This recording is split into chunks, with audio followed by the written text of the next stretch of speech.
नमस्ते, चेतना रेडियो पर मैं डॉक्टर मीनाक्षी।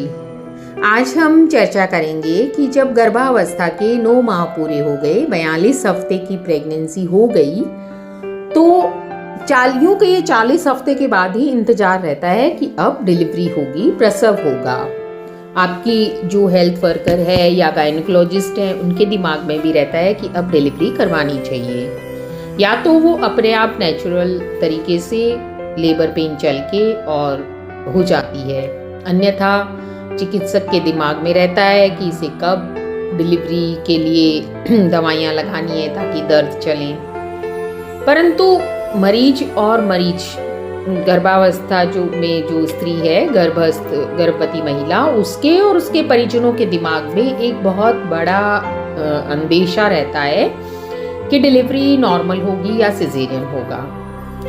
देखिए, पुराने ज़माने में जब उतनी चिकित्सा सुविधाएं, शल्य चिकित्सा, निश्चेतना की प्रक्रिया, चिकित्सक उपलब्ध नहीं थे, जब इतने हेल्थ सेंटर्स या उतनी उन्नत चिकित्सा प्रणाली, शल्य चिकित्सा प्रणाली, उतने अस्पताल उपलब्ध नहीं थे, तो डिलीवरी का एक ही माध्यम होता था, वो था नॉर्मल डिलीवरी।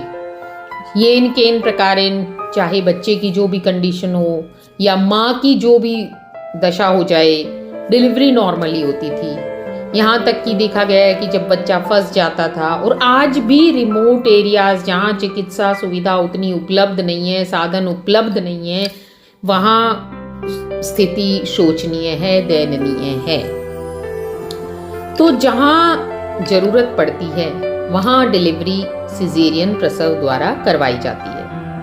अन्यथा डिलीवरी एक सामान्य प्रक्रिया है, नॉर्मल प्रक्रिया है, जो कुदरत ने हमें उपहार के रूप में दी है, और वो अपने आप होती है। सिर्फ उसे असिस्ट किया जाता है, उसकी सहायता की जाती है, कुछ एक दवाइयाँ लगाई जाती हैं जिनसे डिलीवरी के बाद रक्तस्राव वगैरह नहीं हो, और जो नवजात शिशु होता है उसकी केयर की जाती है, जिसे एसेंशियल न्यूबॉर्न केयर कहते हैं। लेकिन जहाँ स्थिति जटिल हो जाती है या कोई ऐसी जटिलता होती है जो पहले से ज्ञात हो, या फिर जब डिलीवरी का प्रोसेस हो और उसमें अचानक से कोई ऐसी जटिलता आ जाती है, तो तुरंत जो शल्य चिकित्सा का सहारा लिया जाता है, पेट पर और बच्चेदानी में चीरा लगाकर तुरंत बच्चे को निकाला जाता है, उस प्रक्रिया को सिजेरियन डिलीवरी कहते हैं।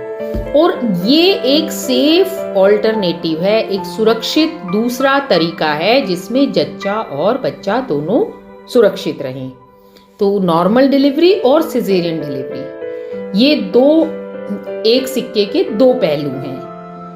देखिए, 80% नॉर्मल डिलीवरी होती हैं आज भी, क्योंकि चिकित्सा सुविधाएं बढ़ गई, फैसिलिटीज अवेलेबल हैं, एनेस्थेटिस्ट समय समय पर उपलब्ध हो जाते हैं, अच्छी एंटीबायोटिक्स हैं, और अवेयरनेस बढ़ गई मरीज के और उनके परिजनों के दिमाग में भी और चिकित्सकों के दिमाग में भी। कोई किसी भी तरह की रिस्क नहीं लेना चाहता, तो चिकित्सक एक सुरक्षित अल्टरनेटिव के रूप में सिजेरियन को इस्तेमाल करते हैं। परंतु आम जनता में न जाने क्यों एक भ्रामक सा प्रचार फैला हुआ है कि चिकित्सक आर्थिक लाभ कमाने के लिए सिजेरियन करते हैं। देखिए, ये सोच ही गलत है। मेरे ख्याल में चिकित्सा का पेशा एक मानवता से जुड़ा हुआ पेशा है, जहाँ चिकित्सक की अंतरात्मा उसे सदैव याद दिलाती है कि मानव सेवा उसका परम धर्म है। तो इस तरह का बेबुनियाद लांछन लगाना मेरे ख्याल में अच्छा नहीं है।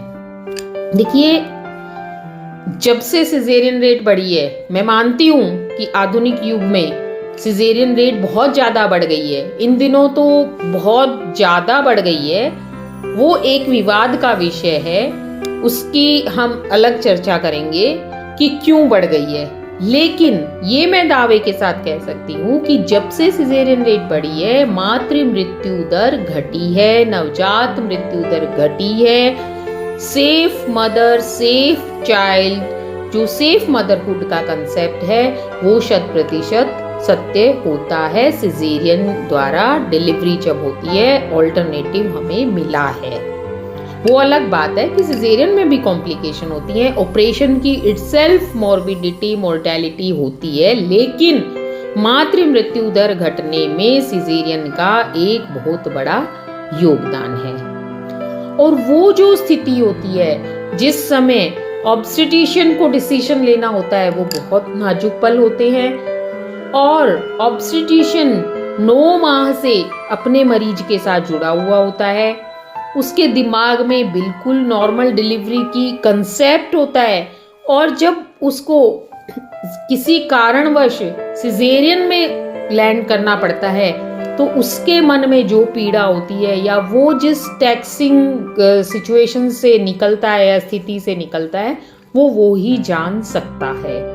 12-15 घंटे का एक नॉर्मल लेबर टाइम होता है पहले बच्चे में। जब 12-15 घंटे, मैं बिना इसमें कोई अतिशयोक्ति नहीं है कि गर्भवती महिला बहुत परेशान होती है, लेकिन उसके साथ साथ मानसिक और शारीरिक रूप से जो उसकी चिकित्सक होती है वो भी उतनी ही यातना झेलती है। और जब ये सिजेरियन डिलीवरी का उसे डिसीजन लेना पड़ता है तो उसके दिमाग में भी मानसिक आघात पहुंचता है, पर उसके दिमाग में एक ही चीज हावी होती है कि मुझे येन केन प्रकारेण एक स्वस्थ नवजात मेरे हाथ में आ जाए और उसकी माँ की जीवन आराम से अच्छे से अपना जीने लायक उसकी सर्जरी होके और बच्चा हाथ में आ जाए और माता और बच्चा दोनों सुरक्षित रहे। तो इस तरह का लांछन बिना सोचे समझे नहीं लगाना चाहिए। क्यों बढ़ गई सिजेरियन रेट, ये हम आगे डिस्कस करेंगे। सिजेरियन पर और नॉर्मल डिलीवरी पर किन किन फैक्टर्स का, कारकों का प्रभाव होता है वो भी हम डिस्कस करेंगे। अभी बात इतनी है कि डिलीवरी 2 तरह की होती है, एक नॉर्मल डिलीवरी होती है और एक सिजेरियन डिलीवरी होती है। नॉर्मल होगी डिलीवरी या सिजेरियन होगी, ये बहुत सी स्थितियों पर और जटिलताओं पर निर्भर करता है। जैसे कई एब्सोल्यूट इंडिकेशन होते हैं जो 100% हमें 9 माह पूरे होते या लेबर में जाने से पहले ही पता चल जाता है कि ये डिलीवरी 100% ऑपरेशन से होगी। तो वो कारण भी हम आपको बताएंगे। आज की चर्चा में हम इतना ही रखेंगे कि डिलीवरी 2 तरह की होती है और ये स्थिति पर निर्भर करता है कि डिलीवरी नॉर्मल होगी या सिजेरियन होगी। अब नॉर्मल डिलीवरी के लिए क्या क्या कारक होते हैं वो जरूर मैं आज आपको बताना चाहूंगी। देखिए, नॉर्मल डिलीवरी के लिए आपको क्या करना है, आपका हीमोग्लोबिन स्तर अच्छा होना चाहिए, आपका बिल्टअप अच्छा होना चाहिए, आपको अच्छी खुराक लेनी है और आपको अनावश्यक रूप से रेस्ट की जरूरत नहीं होती। गर्भावस्था कोई बीमारी नहीं होती। आप अपना हाउस होल्ड वर्क करें, आप साइकोलॉजिकली मोटिवेटेड रहें और जैसे जितनी भी एक्सरसाइज आपको आपकी ऑब्स्टेट्रिशियन बताती हैं या घर का काम है, जैसे अनलेस अनटिल जब तक कि आपको किसी कारणवश बेड रेस्ट की राय नहीं दी गई है, आपको रेस्ट करने की जरूरत नहीं है। आपको पेल्विक फ्लोर की एक्सरसाइज, स्क्वेटिंग पोजीशन, उकड़ू जिसे बैठना, पोछा लगाना, झाड़ू लगाना, इस तरह के काम करने चाहिए जिससे पेल्विक फ्लोर की मसल स्ट्रॉन्ग होती हैं और वो नॉर्मल डिलीवरी में सहायक होती हैं। और आपको साइकोलॉजिकल मोटिवेटेड रह के इतना ही सोचना चाहिए कि मैं आराम से सहन करूंगी, बियर करूंगी और मेरी ऑब्स्टेट्रिशियन या मेरी जो सहायिका होगी प्रसव में वो जैसे कहेगी मैं उन नियमों का पालन करूंगी। बाकी सब आप चिकित्सक पर छोड़िए और ऊपर वाले प्रभु पर छोड़िए।